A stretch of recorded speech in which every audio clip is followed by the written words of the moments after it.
I don't fear death. And it's not even like on some supernatural Libre type stuff. This is just something that I've been noticing over the years, is that in the face of death, I don't flinch and I don't feel anything. Like it's what it is, what it is. Like earlier this week, Friday, coming to Virginia for Lady Godiva's event. And when we get on the plane, the plane driver was saying we're gonna have some turbulence. The pilot said we're gonna have some turbulence. We hit a couple patches and everybody was like, funny joke, blah, blah, blah, blah, blah. But then it got to the point of us landing. He comes on, he says we're gonna have turbulence. People thinking he's joking. Plane starts a rocking.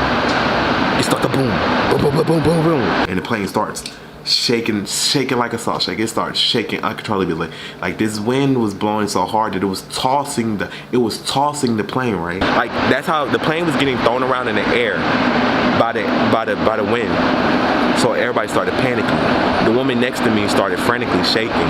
Honestly, and I'm not even trying to sound like a hardcore, like real fuck this shit, gangster type person, I didn't fear dying.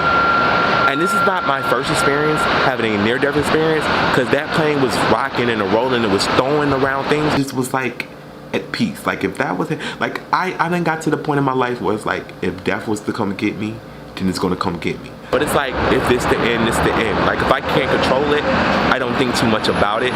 Like situations I can't control, like I look at it like a basketball game, or no, better yet, a football game. If you're on offense and you score the touchdowns, you can't control what the defense does.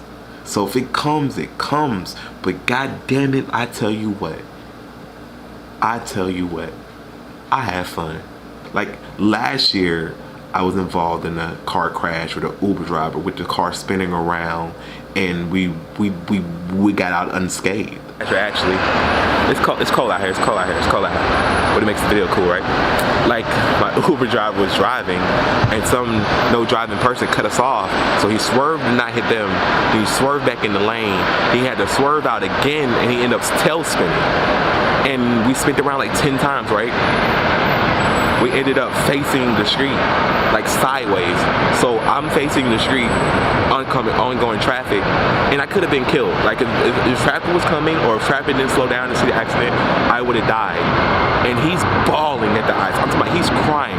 I don't know or not he's crying because of the fact that idiocracy was taking control, and that he could have possibly had a murder in his hands, which I would not have, which is God's my witness. I would have been in heaven forgiving him for it, because you have no control over that. You have no control over what anybody else is doing.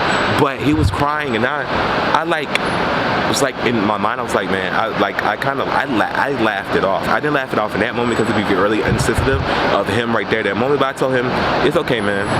Don't cry about it. It's all good.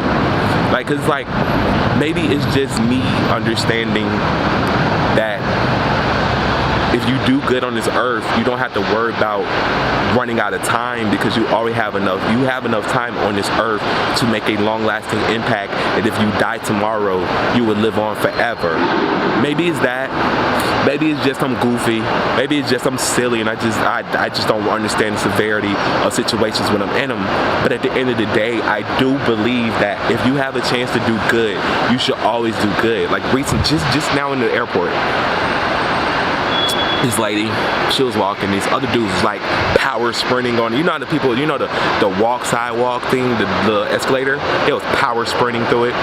And I stepped beside her. I was like, I don't want them to run you over, man. I don't want to see you get injured, because they're acting like this is Daytona or something like that.